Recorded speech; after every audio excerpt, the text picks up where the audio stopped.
Hey, so we've just finished our first week of a new project, and one of the questions that came up quite regularly was, why draw rather than write? And I guess that's a question for a lot of people if they haven't used drawing activities to store information. It was exciting to be able to share just how powerful the process of note-taking with image can be.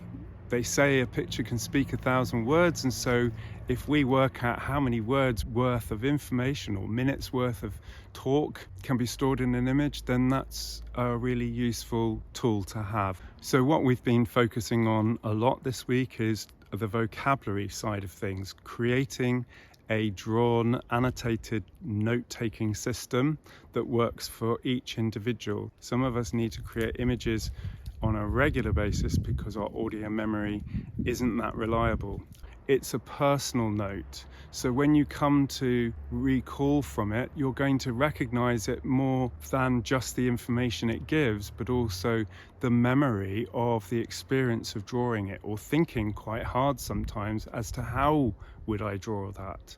So it's not always as easy, and so quite a lot of people were tempted to go back to putting words and writing sentences out. But what we saw was that they were the ones who were saying, can you repeat that please? Because they weren't able to keep up with the speed of the lesson.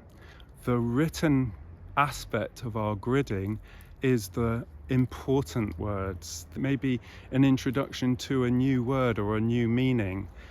So for students at university level, this has been a really useful discovery because they've been able to not just focus on getting those notes down of what the lecturer said, but they've also had time and ability to be able to put their own thoughts. What are their own responses to what the lecturer is saying, and how does that inspire or lead them from a research point of view?